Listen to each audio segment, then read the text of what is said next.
Now, hello. Now, yes, what we find. Now, let me explain to you a little bit about my situation here. I've just been granted a new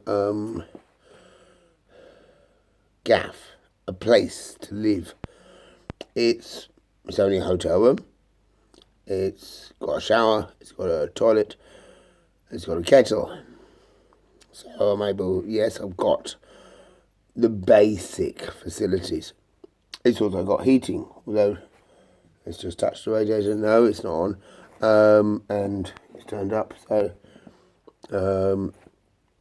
we got heating, but even though it is coming up to late September and the weather at night, I have been street homeless over the past few days, so I know how cold it is at night. It's cold at night, but they haven't turned the heating on yet.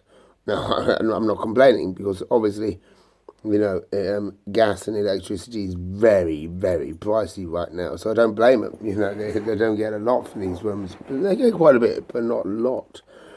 So I don't blame them for that. That's fine. I've got a couple of candles lit, so that's giving a bit of heat.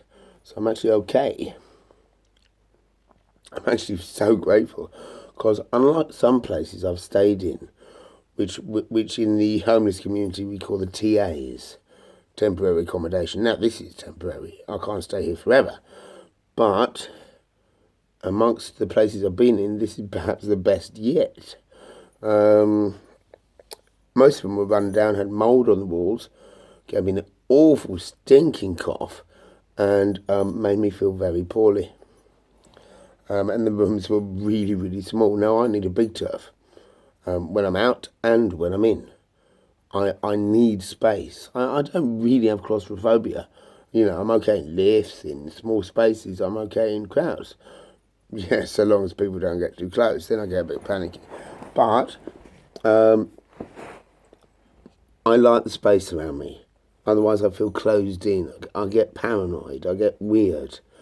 If I'm closed in or people walk too close to me or people crowd around me, I feel very paranoid, very fearful, very scared. There's a lot of people that feel like this. I'm going to try and keep this short, so I'll cut to the chase soon. There's a lot of people that feel like this, but right now, I'm really grateful. Now, to the landlady, very grateful for accepting me. To the local council for paying and finding this place. And to my God, who I call Yahweh. You may have other names. I know some people call him Allah. Some people call him Brahma. I prefer the word Yahweh, which of course is the name of God, not to be used in vain. It's a great warning, massive warning against using that name frivolously, willy-nilly. So no, I don't think I use the name, but I'm a Nazarite, so I would. Now I do drink alcohol.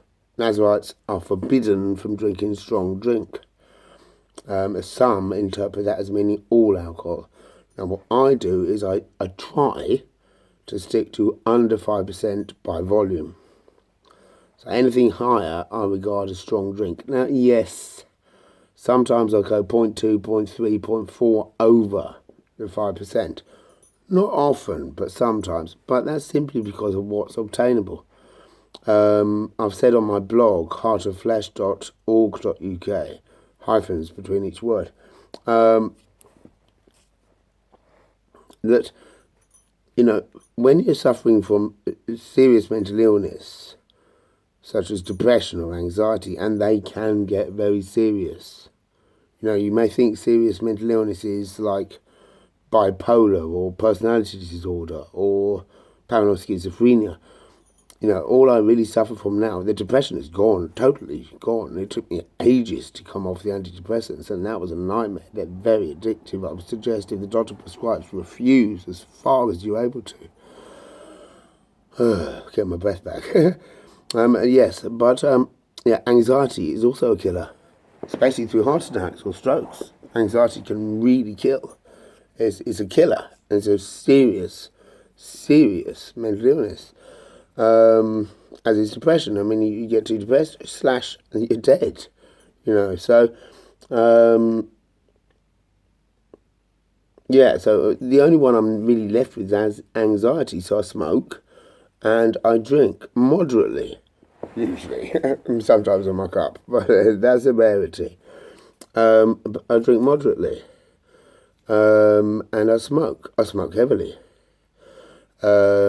just to cope with the anxiety. Because the truth is, there is no pill, apart from maybe Valium or something like that, or the benzos, that can deal with anxiety. And Valleys or other benzos are very addictive, very dangerous, and coming off them is even more dangerous than coming off the booze. So I have to booze. I find it preferable to taking pills. I'm forced to take an injection because I was diagnosed with paranoid schizophrenia, and according to the textbooks, I stress that, according to the textbooks, which of course the doctors go by and most psychiatric nurses go by, paranoid schizophrenia is a lifetime condition. You cannot recover, according to the textbooks. I found I could. I found I've fully recovered. Yeah, I get paranoid when people are about, but doesn't everybody? And that's not paranoid schizophrenia, that's just normal humanity. So yes, what was I really wanting to say? I think I've said it all, actually, in my waffling.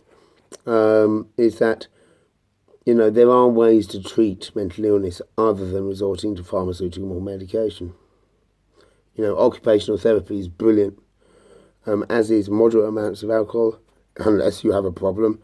Smoking is brilliant for reducing anxiety. There are other things. Cannabis is useful. I don't take it myself.